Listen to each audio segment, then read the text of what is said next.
Life has its highs and its lows. When trapped in a low point, the best course of action is to bite the pillow, try not to gag, and limp onwards towards the next high. In early 2024, folk in Hollywood, from the underpaid coffee fetchers to the coked out studio heads, saw the writing on the wall. Coming off the disastrous year of the Flopbuster and the extended shutdown due to the writer's strike that the studios definitely did not drag out in order to cancel some rather unsavory deals, it was evident that dark times were ahead. Survive till 25 became the mantra in Tinseltown. Bite the pillow, don't gag over the box office, and limp through the anemic year to turn things around in 2025. It's a bold strategy, Cotton. Let's see if it pays off for him.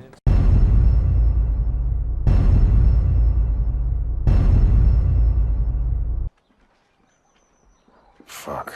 Oh dear, not so well it seems. Let us dive into the numbers and tally up the casualties, shall we? Of the major theatrical releases thus far, only 3 have been profitable. The blasphemous Lilo and Stitch live-action remake, also the only release to crack the illustrious 10-figure mark thus far, Minecraft and Jurassic World Afterbirth. Thank you, foreigners, for making that movie profitable. Not great, all things considered, but some smaller budget releases stood out. Final Destination Bloodlines, the first entry in over a decade, earned the second best ROI on the list. Sinners was a surprise out of left field, doing well on a modest budget. And finally, Weapons has already made its budget back and is tracking well at time of recording. Unfortunately, the good news ends there. No other major theatrical release has managed to get near its break-even point. Some obviously flopped harder than others. God, I forgot that Snow White was this year. Time sure does fly when franchises burn. The summer box office as a whole was a major disappointment. Only Afterbirth eked out a small ROI, while everything else crashed harder than an LA fence zone. Super Shit is already going to streaming, and the cope surrounding that decision got the United Nations involved as it reached enrichment levels approaching weapons grade. Fantastic Four was doomed from the get-go, and it has fallen off hard. No chance in hell it's going to break even, let alone turn a profit. And perhaps the marketing tour is to blame. It did little to convince people that Marvel was going in a new direction, and it really pointed out just how much Pedro Pascal is not an attraction. Neither is he a man. But wait a minute, the year ain't over just yet.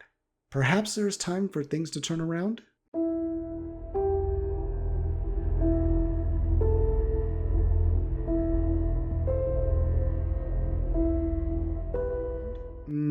Okay, well, Avatar will make a shit zillion dollars because reasons. Not entirely sure why that franchise prints money, but whatever. No telling if its reported budget of $250 million is accurate or not, but if taken at face value, which no, it shouldn't, but until the tax forms come out, that's all we got, stands to be the most profitable movie of the year. So let's go ahead and just chalk that one up as a win for now. It's uncertain if Zootopia 2 will match its predecessor's box office haul, given that the first one barely got over $1 billion. Given its reported budget of $200 million, it needs to hit at least $600 million before it breaks even. Still a solid possibility it turns a profit, but as for breaking $1 billion, folk thought Minecraft was expected to also hit $1 billion and it fell short. And that's really it for the year. Oh, and those two don't come out until the holidays. Between now and December, it's an absolute wasteland.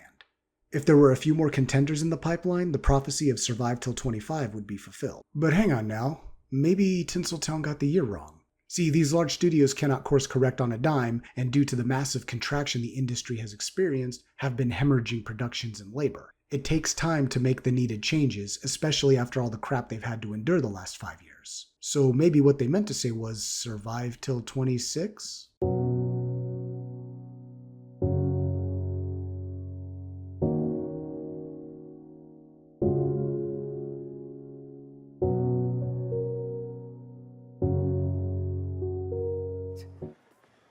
We are totally fucked. Well, shit.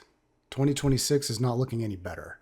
Perhaps Nolan's Odyssey might turn the needle, but it's hard to look at this list and pick out any others.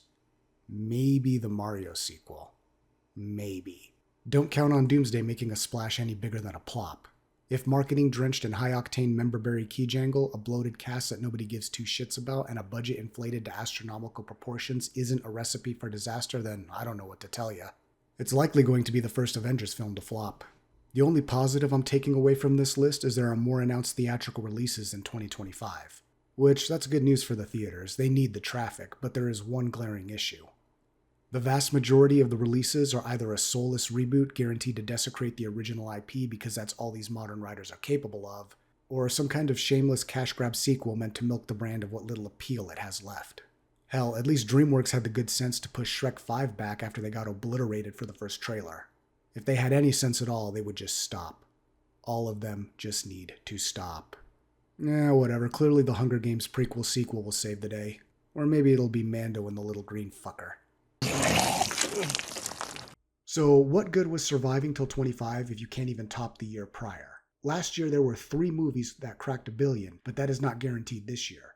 One is in the bag, one is for certain, and the other one's a toss-up. How can they claim to have turned things around when the year after is looking no better? Like I said, it'll take time and money for these studios to make the needed changes. Unfortunately, they don't have much of either right now. Oh, and all those lost productions and layoffs?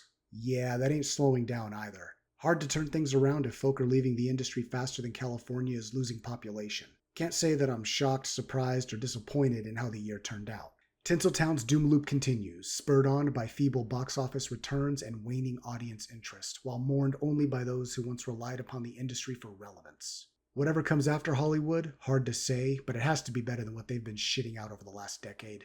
Their bold strategy of survive till 25 has not panned out, and it's fair to say they won't be around much longer. But hey, they're welcome to prove me wrong. Make it to 2030 though, and then we'll talk.